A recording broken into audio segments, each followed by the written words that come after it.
BA द्वितीय वर्ष भूगोल की कक्षा में आपका स्वागत है। मैं पीछे आपको पाठ्यक्रम करवा रहा था और इसी पाठ्यक्रम की इकाई में प्रथम जो प्रश्न पत्र था वो मानव भूगोल आपको पूरा करवा चुका हूँ। दूसरा जो प्रश्न पत्र है राजस्थान का भूगोल, बीए द्वितीय वर्ष की भूगोल द्वितीय प्रश्न पत्र राजस्थान का भूगोल का पाठ्यक्रम मैं आपको करवा रहा हूँ। क्योंकि आप लोग पहले वाली क्लासों में देख चुके हैं, अभी मैं पाठ्यक्रम ही करवा रहा हूँ और पाठ्यक्रम आप लोग साथ साथ चाहें तो नोट कर सकते हैं।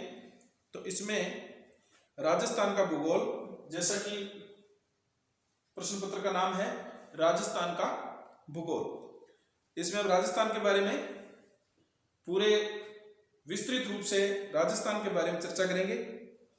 और अभी मैं आपको पाठ्यक्रम की इकाई 1 करवा रहा हूं। तो इसमें है राजस्थान का भूगोल प्रस्तावना। प्रस्तावना में जैसा कि राज्य का निर्माण, राज्य का निर्माण और प्रशासनिक ढांचा,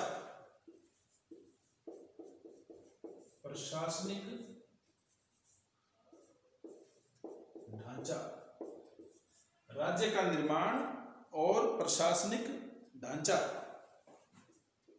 फिर आ जाएगा भूगर्भिक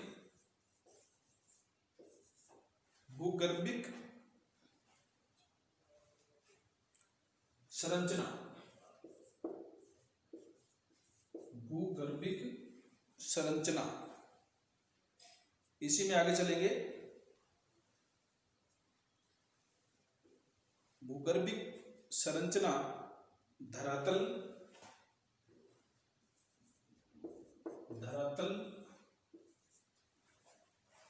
और उसके बाद में भू आकृतिक प्रदेश, भू आकृतिक प्रदेश। फिर हम चलेंगे इसमें जल प्रवाह।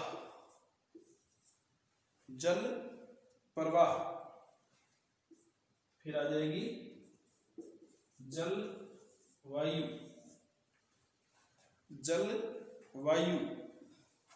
फिर आ जाएगी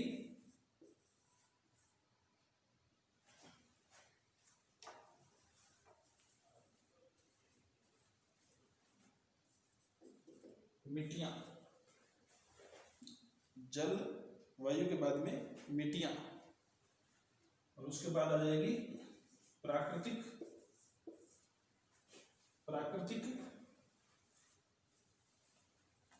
वनस्पति।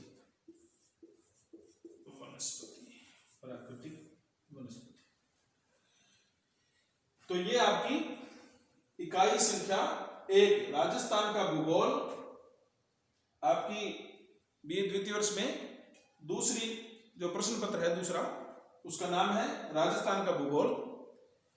ये भी आपका 75 नंबर का होगा। इसमें 5 इकाइयां हैं कुल। आज आपको मैं प्रथम इकाई संख्या 1 का सिलेबस यानी कि पाठ्यक्रम जो विश्वविद्यालय ने तय किया हुआ है वो मैं आपको करवा रहा हूं। आप चाहो तो नोट भी कर सकते हो साथ साथ, नहीं तो आप लोग जैसी भी आपको उचित लगे आप लोग इसको देख सकते हैं। मैं अभी पाठ्यक्रम कराऊंगा और बाद में इसकी जो डिटेल स्टडी है, तो डिटेल में जब आपको क्लास में कराएंगे वो इसका पूरा पाठ्यक्रम होने के बाद में आपको मैं करवाऊंगा। तो राजस्थान का भूगोल, जैसा कि नाम से पता लग रहा है, राजस्थान के भूगोल में प्रस्तावना में हम राजस्थान के बारे में थोड़ा प्रस्तुत करेंगे कि राजस्थान कैसे बना, कब अस्तित्व में आया, कितने उसके जिले हैं, कितने उसके संभाग हैं, क्या है, वो पूरी बात इसमें आ जाएगी। उसके बाद में आ जाएगा वही बात, राज्य का निर्माण। राज्य का निर्माण कैसे हुआ? पहले हमारे यहाँ राजस्थान में रियासतें हुआ करती थी। देश आजादी के बाद में धीरे धीरे हमारे देश के नेताओं ने, जो जिसमें सबसे बड़ा रोल सरदार वल्लभ भाई पटेल का था, उन्होंने जितनी भी देशी रियासतें थी, देशी राजा थे, सबको इकट्ठा किया और धीरे धीरे भारत संघ में मिलाया। और उससे पहले राजस्थान का एकीकरण हुआ और एकीकरण में फिर राज्य का नाम और कितने उसमें जिले हैं, कितने उसमें संभाग हैं, फिर पंचायत लेवल तक जाकर के सारा जो हमारा ढांचा है, जो हमारा प्रशासनिक ढांचा, जैसा कि सिलेबस में लिखा हुआ है प्रशासनिक ढांचा। प्रशासनिक ढांचे में जैसे आप लोग एक गांव स्तर से देखोगे तो पंचायत का एक मुखिया, जो ग्राम पंचायत का सरपंच होता है, सरपंच के बाद में नीचे उसके जो वार्ड वाइज बिल्कुल सबसे नीचे की इकाई है, वार्ड पंच होते हैं। वार्ड पंच, फिर सरपंच, उसके बाद में उसको ब्लॉक स्तर पे जाते हैं, फिर पंचायत समिति होती है। पंचायत समिति के बाद में पंचायत समिति का प्रधान होता है और उसके साथ में वीडीओ होता है, विकास अधिकारी होता है, और सरपंच के साथ में एक सेक्रेटरी होता है, जो कि ग्राम पंचायत का पदेन सचिव होता है, जो कि सरपंच के साथ में प्रशासनिक दृष्टि से एक व्यक्ति होता है, जो कि सरपंच के साथ में काम करता है, ग्राम पंचायत का काम करता है। उसके बाद में हम ऊपर और उसके ऊपर लेवल में जाएंगे तो जिला परिषद होती है। जिला परिषद में पूरे जिले के जो डायरेक्टर और निदेशक होते हैं, उनके माध्यम से जिला प्रमुख का चुनाव किया जाता है। और जिला प्रमुख के चुनाव के बाद में एक उनके साथ में एक मुख्य कार्यकारी अधिकारी होते हैं, जो कि आगे जाकर के ग्रामीण विकास प्रकोष्ठ बना होता है। उस ग्रामीण विकास प्रकोष्ठ में गांव का विकास जो है जिला परिषद के माध्यम से ग्रामीण विकास प्रकोष्ठ करती है, जिन्हें हम मुख्य कार्यकारी अधिकारी ग्रामीण प्रकोष्ठ बोलते हैं।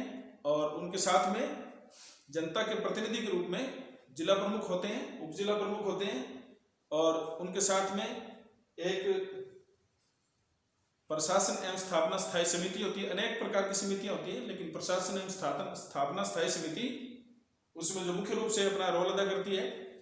और जो ग्रामीण विकास का जितना भी काम होता है, जितना भी विकास होता है, वो सब जिला परिषद के माध्यम से होता है।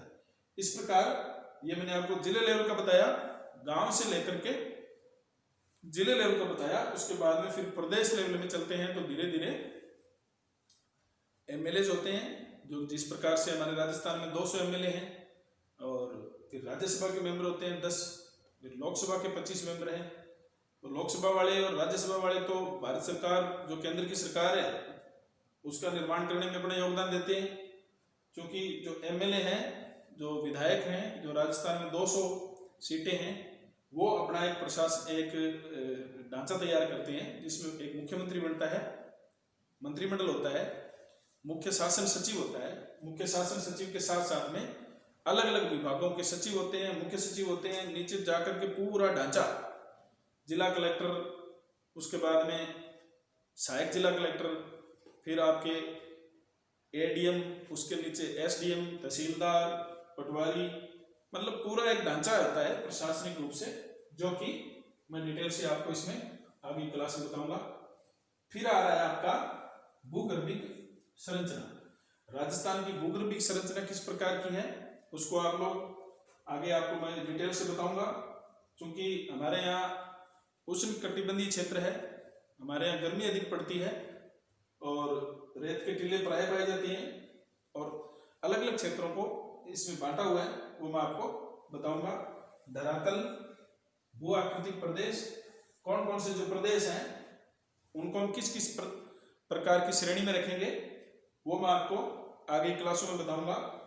इसी प्रकार राजस्थान के अंदर जल प्रवाह, राजस्थान में जल प्रवाह में जितनी भी नहरें हैं, सिंचाई परियोजनाएं हैं, जिनके माध्यम से विभिन्न प्रकार के एरिया में कृषिगत सिंचाई होती है, पीने के पानी की व्यवस्था होती है, वो तमाम सिंचाई परियोजनाएं कब शुरू हुई, कहाँ हुई, वो सारी की सारी कौन उनको लेकर के आया, क्या प्रोजेक्ट था, किसने पूरा करवाया, कितनी लंबी दूरी थी और कहाँ कहाँ उस सिंचाई परियोजना से जो है राजस्थान की जनता को किस किस जिलों में लाभ हो रहा है और भविष्य में होता रहेगा, और जो पानी है वो कहाँ से आ रहा है, ये तमाम बातें आपको जल प्रवाह की जितनी भी योजनाएं हैं उसमें विस्तृत रूप से आपको बताया जाएगा।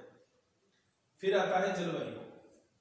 राजस्थान में जलवायु, जहाँ तक तापमान की बात रहती है तो मुख्य रूप से राजस्थान में जो गर्मी है वो ज़्यादा पड़ती है, और जलवायु जो यहाँ की गर्म मानी जाती है, लेकिन राजस्थान में गर्मी भी अत्यधिक पड़ती है और सर्दी भी अत्यधिक पड़ती है।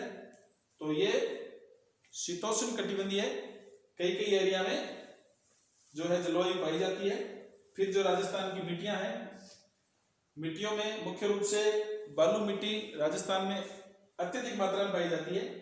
बाकी जब हम इसकी क्षेत्र वाइज, हम एरिया वाइज या ये भूगोलिक संरचना और धरातल, इसको भूआकृतिक जब बांटेंगे तब अलग अलग एरिया की विस्तृत रूप से इसमें चर्चा करेंगे। फिर आता है प्राकृतिक वनस्पति। अब वनस्पति और प्राकृतिक वनस्पति, वनस्पति चूंकि उसे कहेंगे जो हमारे चारों ओर कहीं भी जो वनस्पति जितनी भी उगी हुई है उसे वनस्पति बोलेंगे। लेकिन प्राकृतिक वनस्पति की बात आती है जिसको किसी ने उगाया नहीं है, अपने आप ही उगी है और उसमें किसी व्यक्ति का कोई रोल नहीं है। हम लोग फसल बोते हैं तो फसल है, बाग है, किसी प्रकार की बागवानी खेती करते हैं या कोई फसल बोते हैं, उसमें हमारा पूरा रोल रहता है, हमारा पूरा हस्तक्षेप रहता है।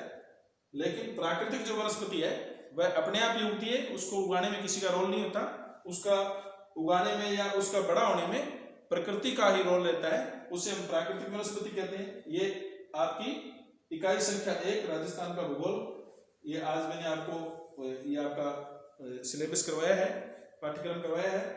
आगे की क्लास में मैं आपको आगे विस्तृत रूप से आपको करवाऊंगा। आज के लिए बस इतना ही, धन्यवाद।